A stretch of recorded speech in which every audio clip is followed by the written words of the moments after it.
Hey, it's your boy DJ Wolf here. I was thinking about something. Well, I don't even want to go into that. All right, let me put it like this. I thought about some stuff I talked about the last 2 weeks about how we need to not only do for self, but how we also need to build. Part of the reasons why we can't build is because we procrastinate. Now, there are various reasons why we procrastinate, but then there are also excuses that we have when we do.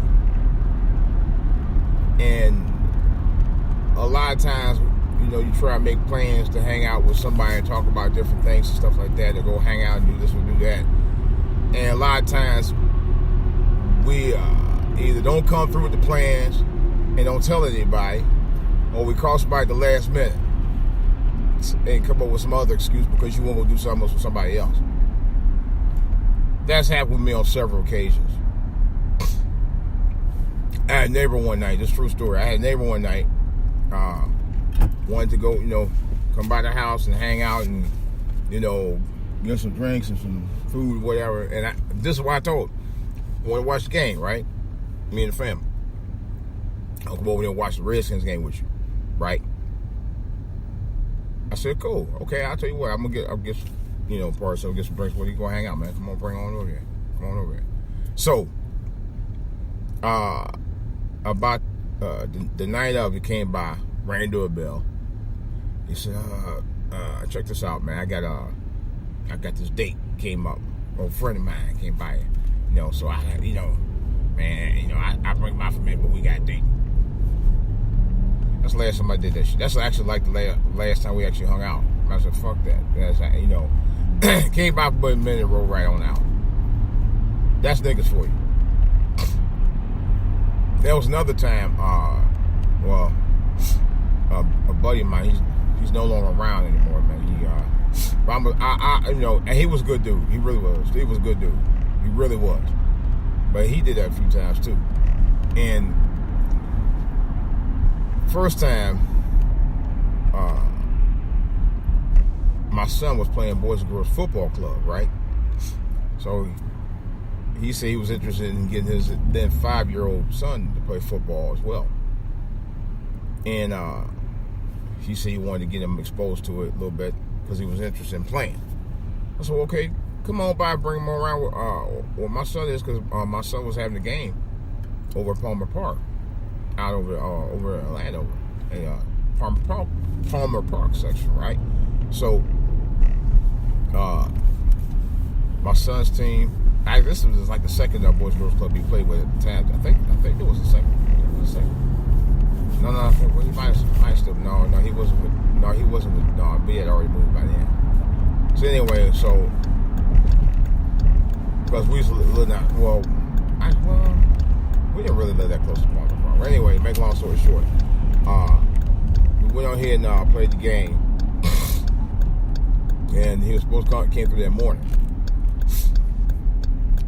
I looked for him. They had already played the game. Game was over with. Never saw him. So I called him up. I said, see, what happened, man? I overslept. I said, dude, you ain't got no alarm clock? I forgot to set it. Now, this after he actually offered to come by and watch the game. I said, okay, we'll come on through. We'll wait on you. Never showed up. Never called. Called him. Said he overslept. And I was a little bit upset about it because I was like, man, come on, man. That's my son's game. I thought you'd come through, man. I was like, I got over that. Then there was another time over Father's Day. And matter of fact, we were supposed to go to the gym that morning because we were going to hang out that day, right? So we were going to go out to the gym. He was going to come and work out with me. And that morning, never showed up. Right? Never called, nothing. Or did he either call? No, he didn't call. No, I take that back. Yeah, he did. I'll take that back. That time he called. And he said, had to go do something else. At the last minute, he said, well, I'm going to help my friend paint, blah, blah, blah. So I said, okay, all right, cool. So we were talking about, so me and my son, we're going to go hang out. I'm going to take him out to, I don't think he was 21 then. He might have been. I was 21, 22. Oh, you know what? Actually, yeah, he was about to, this was sometime after he turned 21. I think, he was about to turn 20. And I took him over to not Peter, no, I was, what's the name of the place? Hooters. And we were going to meet him out there. We were going to meet him at the Hooters out in Waldorf, which is not, probably about 20 minutes away. And he said, okay, I'll come through there. No, first he said, I take that back. He said, why don't we go at night? I ain't really a night person like I used to be. And I was going to do that. But why would I go to a Hooters place at night and all the chicks be with hanging out with all the other guys except us? Specifically that one. I'll get to that in a second. So anyway, went over there, and me and my son, we waited. He ain't never come through. He never called nothing. I said, oh, dude, what up, man? He said, yeah, I'm used to going at night. And I could have went at night. I ain't a crowd person, but I could have went. We could have. But really, we got over a little early. It was like 5 o'clock. So we were planning on sticking around for a while. We stuck around about 2 hours waiting on him. He never showed up. So it's funny. Yep. So more. But first of all, that Hooters over there sucked.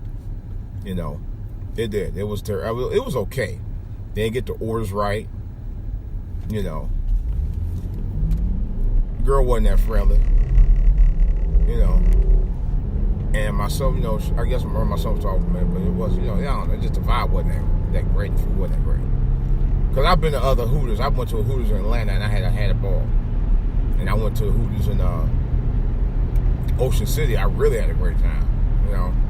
And the matter of fact, the one in Ocean City, it was so welcoming. The manager sat there and talked to us about 20 minutes. Me and my wife, we had a great time out there, and that place was busy. And the food was on point. I ain't been to Hooters in a long time. I may go back next one. Maybe this weekend or I can't this weekend. I got the other stuff I got to do. Maybe today or tomorrow. Maybe in a couple of weeks I might go to the Hooters. I don't know. I'll see. But anyway, but some Hooters depends on what location you go to. But that one out around my way, man, wasn't that, it was all right. But if I go to other Hooters and other locations, you get nothing but top service. That's real talk.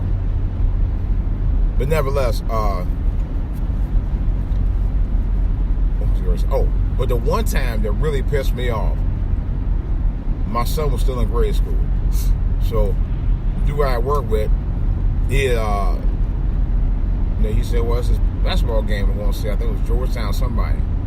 So we all go hang out, I said, cool, And he said, I didn't know where he getting the tickets from, so he messed around a little bit, didn't bother. He said, well, I'll let y'all know it's on such and such a day, and we didn't have the tickets. He had the tickets. So he told me, I think my son had answered the phone. He called that one day. Excuse me.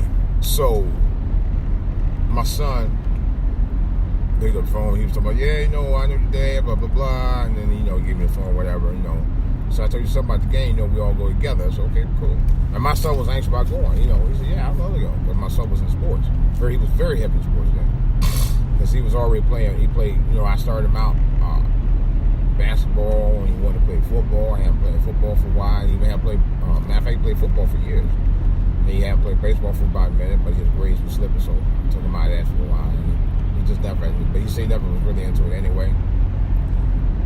Because he liked the contact sports. He liked to be out on the move. So that was cool. He did. But anyway, so about third time, the guy called back and said, oh, well, and this is like the day of, we supposed to all been rolling out together. He talking about, well, I couldn't get the tickets because my sister couldn't get somebody's sister couldn't get enough tickets, something like that. At the last minute, tell you that. So basically, we not only do we not procrastinate, a lot of times we ain't about our word. All right, we're not about our word, and we're good for not keeping our word on anything, man. Black people are notorious for that kind of shit, and I'm talking about we don't have that problem when it comes to working for the white man. Now let's be real, some of us do, but we notoriously do this more to ourselves and our own people than anything else. You know, and I gotta be honest with you. I mean, I ain't saying this out of turn, none of it. But sometimes we can be our own stepping stone, our own worst enemy to ourselves and to each other. You know, trust me, I know. You know, and I've talked about this in length before about how your own family. You know, I'm talking about growing up as a kid in your family. Well, you had, your adult parents, your parents can actually stop you from certain things because of what they see they don't think fits well with you, with things that you want to do. I've been through that too. You know, and really it's a shame when your creativity got put in the way by somebody who wants to kill your dreams because they don't think that you're good enough to do it. You know, or they don't support you, or they don't instill confidence with you and break down your self-esteem. You know, I went through all of that. You know, and I gotta be honest about that. I think that's why a lot of young kids today, not all, but I think a lot of young kids today don't have good relationship with the parents, particularly the fathers, because of stuff like that. Because of the fact that these fathers don't go out there and instill confidence and build confidence in the kids, or even have anything to do with the kids, man. You know. And then you gotta deal with single parent mothers who get jilted by guys, or they don't want to be with the guys in the first place, and then they act some kind of way about the son, telling me, you just like your daddy. I went through all that shit too. You know, not as a child of a single parent, but I went through some similarities where mom's talking about, well, you just like your dad. You know, I went through all this shit. And yeah, I'm talking about because it's the truth. You know, that's part of the problem too, because some of y'all black mothers just as bad as some of the fathers. Even when you're raising the kids. You know, y'all say some fucked up ass shit to your kids and you wonder why they turn out to be shit. You know? Or in the case of me, I was about, I wish you'd done that when you should have been doing that with. Shut up. It's my damn life at the end of the day. But that's another story. I'll talk about that another time. But nevertheless, what I'm trying to say, you want to be able to raise good kids with a square root on their head. In other words, to be sharp and all of that. Number one, you gotta be kind of sharp yourself. Number two, you gotta instill positivity in your children. You know, which leads to number three. You gotta motivate them and give them positive reinforcement. You know, and this is on top of us also being about our word and stop, breaking promises all the time, man. Or stop telling somebody you're gonna come through to do this, and then you got people waiting all the time, and then you never come through, you don't call or whatever, man. Keep people hanging out waiting on you, and you bebopping. We don't keep our word about anything, and some of the parents don't keep their word about the kids either. That's probably why we got generous people who do that kind of stuff, But we got to be about the business of being about the business and stop BSing all the time. That's basically what I'm saying. All right, well, rate, subscribe, like, dislike, I don't care. I do care, but, and leave a comment box. Also, if you want to further along the conversation, send me an email, djwolflive@aol.com or djwolflive@gmail.com. All right, either way, hit me up. It's DJ Wolf, and I'm out.